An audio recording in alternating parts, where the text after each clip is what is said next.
ജയ് മാതാ. ചരണം ശരണം രമാംബികേ, ചരണം ശരണം ത്രയംബകേ. ഭാരതീയ ആധ്യാത്മിക ദർശനത്തിൽ പ്രപഞ്ചം എന്നത് കേവലം ദൃശ്യവസ്തുക്കളുടെയോ ഭൗതിക സംഭവങ്ങളുടെയോ ഒരു കൂട്ടമല്ല, മറിച്ച് അത് ജഗദീശ്വരിയായ പരാശക്തിയുടെ ചൈതന്യപൂർണമായ പ്രകടനമാണ്. മനുഷ്യാവസ്ഥയെയും അവൻ്റെ സംസാരബദ്ധതയെയും അന്തിമമായ മോക്ഷത്തെയും മനസ്സിലാക്കുന്നതിൽ ഏറ്റവും പ്രധാനപ്പെട്ട തത്വമാണ് അമ്മ എന്ന കരുണാമയമായ ചൈതന്യവും മായ എന്ന പ്രപഞ്ചശക്തിയും തമ്മിലുള്ള ബന്ധം. അമ്മയും മായയും പരസ്പരം എതിർക്കുന്ന രണ്ട് വെവ്വേറെ ശക്തികളല്ല, മറിച്ച് ഒരേ പരാശക്തിയുടെ തന്നെ രണ്ട് വ്യത്യസ്ത ഭാവങ്ങളാണ് എന്ന് ഭഗവത്ഗീതയും ശ്രീരമാദേവി അമ്മയുടെ ഉപദേശങ്ങളും നമ്മെ പഠിപ്പിക്കുന്നു. നമുക്ക് അമ്മയും മായയും മനുഷ്യ മനസ്സുകളിൽ എങ്ങനെ പ്രവർത്തിക്കുന്നു എന്നൊന്ന് വിശകലനം ചെയ്യാം. മായ മനുഷ്യനെ അജ്ഞാനത്തിലേക്കും അഹങ്കാരത്തിലേക്കും ബാഹ്യവിഷയങ്ങളിലേക്കും വലിച്ചിഴച്ച് സംസാര ദുഃഖത്തിൽ ബന്ധിക്കുന്നു. അതേസമയം അമ്മ എന്ന ഭാവം ആത്മാന്വേഷണത്തിലൂടെയും ഭക്തിയിലൂടെയും ആത്മസമർപ്പണത്തിലൂടെയും മനസ്സിനെ സത്യത്തിലേക്ക് നയിച്ച് മുക്തി നൽകുന്നു. അമ്മയും മായയും മനുഷ്യ മനസ്സിൽ എങ്ങനെ പ്രവർത്തിക്കുന്നു എന്ന് മനസ്സിലാക്കാൻ അവയുടെ മൂലതത്വം ഒന്നാണെന്ന് തിരിച്ചറിയണം. ബ്രഹ്മവും ശക്തിയും അഭേദ്യമാണ്. ഒരേ പരാശക്തി തന്നെ പ്രപഞ്ച സൃഷ്ടിക്കായി അവിദ്യാമായയായും വിദ്യാമായയായും പ്രവർത്തിക്കുന്നു.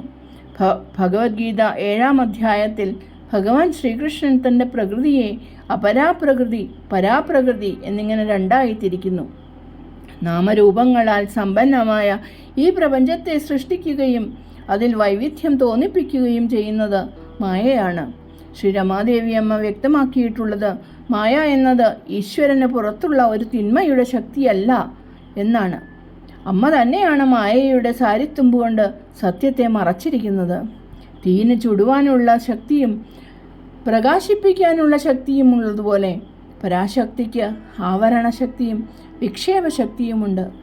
ഈ ശക്തി മനുഷ്യ മനസ്സിനെ വിഷയസുഖങ്ങളിലേക്കും അഹങ്കാരത്തിലേക്കും നയിക്കുമ്പോൾ അത് അവിദ്യാമായയായി മാറുന്നു. എന്നാൽ അതേ ശക്തി തന്നെ മനസ്സിൽ ഭക്തിയും വൈരാഗ്യവും ഉണർത്തി അഹങ്കാരത്തെ ഇല്ലാതാക്കുമ്പോൾ അത് വിദ്യാമായയായി, അതായത് അമ്മയുടെ കരുണാമയമായ ഭാവമായി പ്രകാശിക്കുന്നു. മനുഷ്യ മനസ്സ്, ബുദ്ധി, ചിത്തം, അഹങ്കാരം എന്നിങ്ങനെ 4 ഭാഗങ്ങളായി പ്രവർത്തിക്കുന്നു. പ്രകൃതിയുടെ 3 ഗുണങ്ങളായ സത്വം, രജസ്, തമസ് എന്നിവയിലൂടെയാണ് മായ മനസ്സിൽ തൻ്റെ സ്വാധീനം ചെലുത്തുന്നത്. മായ ആദ്യം ചെയ്യുന്നത് ആവരണശക്തിയിലൂടെ മനുഷ്യൻ്റെ യഥാർത്ഥ സ്വരൂപമായ ആത്മാവിനെ മറയ്ക്കുക എന്നതാണ്. യഥാർത്ഥ സത്യം മറയ്ക്കപ്പെട്ടു കഴിഞ്ഞാൽ വിക്ഷേപശക്തി ഉണരുകയും ഇല്ലാത്ത കാര്യങ്ങളെ സത്യമായി തോന്നിപ്പിക്കുകയും ചെയ്യുന്നു. ഇതിനാൽ മനുഷ്യൻ നശിച്ചു പോകുന്ന ശരീരവും മനസ്സുമാണ് താൻ എന്നും തെറ്റിദ്ധരിക്കുന്നു. ഞാൻ ശരീരമാണ് എന്ന തെറ്റായ ചിന്തയാണ് മായയുടെ അടിത്തറ എന്ന് ശ്രീരമാദേവി അമ്മ പഠിപ്പിച്ചു. ഞാൻ ശരീരമാണെന്ന ചിന്ത വരുന്നതോടെ ലോകം ഞാൻ, എൻ്റേത്, മറ്റുള്ളവർ എന്നിങ്ങനെ രണ്ടായി പിരിയുന്നു. ഇത് ഇഷ്ടാനിഷ്ടങ്ങൾക്കും സുഖദുഃഖങ്ങൾക്കും കാരണമാകുന്നു. ഭഗവത്ഗീത 2-ാം അധ്യായത്തിൽ മായ എങ്ങനെയാണ് മനുഷ്യൻ്റെ ബുദ്ധിയെ ഘട്ടം ഘട്ടമായി നശിപ്പിക്കുന്നത് എന്ന് വ്യക്തമാക്കുന്നു. ഭൗതിക വിഷയങ്ങളെക്കുറിച്ച് നിരന്തരം ചിന്തിക്കുന്നത് അതിനോടുള്ള ആസക്തി ഉണ്ടാക്കുന്നു. ആസക്തിയിൽ നിന്ന് കാമവും ജനിക്കുന്നു.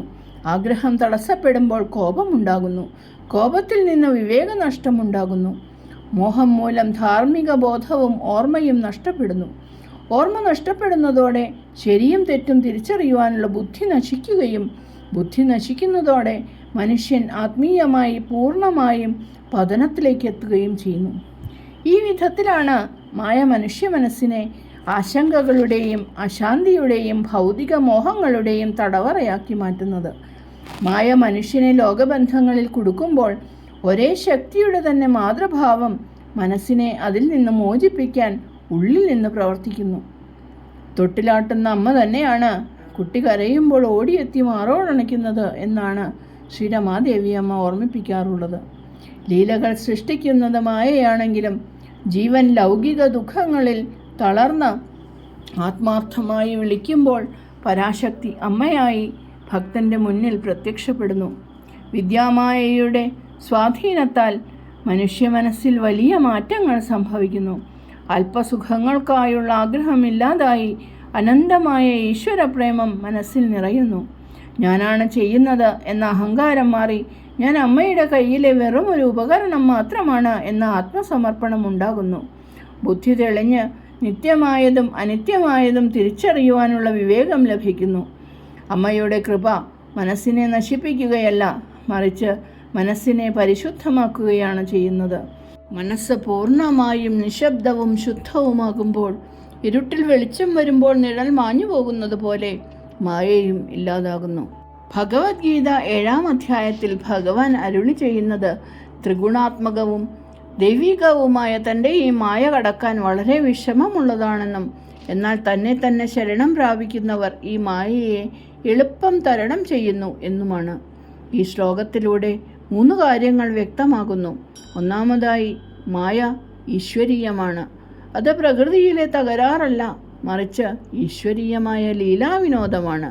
രണ്ടാമതായി, മനുഷ്യൻ്റെ അഹങ്കാരവും ബുദ്ധിയും മായയുടെ തന്നെ ഭാഗമായതിനാൽ കേവല ബുദ്ധിശക്തി കൊണ്ടോ സ്വയം പരിശ്രമം കൊണ്ടോ മാത്രം മായയെ തോൽപ്പിക്കാനാവില്ല. മൂന്നാമതായി, ഈശ്വരങ്ങൾ പൂർണ്ണമായി ശരണം പ്രാപിക്കുക എന്നത് മാത്രമാണ് മായയെ തരണം ചെയ്യാനുള്ള ഒരേ ഒരു മാർഗം. തൻ്റെ അഹങ്കാരത്തെ ഭഗവാന്റെ അല്ലെങ്കിൽ അമ്മയുടെ തൃപ്പാദങ്ങളിൽ സമർപ്പിക്കുമ്പോൾ നമ്മെ ബന്ധിച്ചിരുന്ന മായ തന്നെ ഈശ്വര കൃപയായി മാറി നമ്മെ മോചിപ്പിക്കുന്നു. കർമ്മയോഗം, ഭക്തിയോഗം, ജ്ഞാനയോഗം എന്നിവയിലൂടെ മനസ്സിനെ ശുദ്ധീകരിച്ച് മായയെ മറികടക്കാനാണ് ഗീത ഉപദേശിക്കുന്നത്.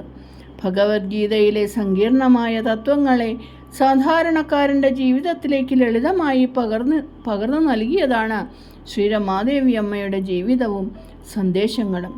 മായയിൽ നിന്ന് രക്ഷപ്പെടാൻ വീട് ഉപേക്ഷിച്ച് കാട്ടിലേക്ക് പോകേണ്ടതില്ലെന്ന് അമ്മ പഠിപ്പിച്ചു. മായ പ്രവർത്തിക്കുന്നത് മനുഷ്യൻ്റെ മനസ്സിനുള്ളിലെ അഹങ്കാരത്തിലും സ്വാർത്ഥതയിലുമാണ്. ചെയ്യുന്ന ഓരോ ജോലിയും അമ്മയ്ക്കുള്ള പൂജയായി കാണുമ്പോൾ കർമ്മം നമ്മെ ബന്ധിക്കില്ല, അത് കർമ്മയോഗമായി മാറും. നിരന്തരമായ നാമജപത്തിലൂടെ മനസ്സിനെ ഈശ്വരൻ നിർത്താനും മായയുടെ വിക്ഷേപശക്തിയെ തടയാനും സാധിക്കുന്നു.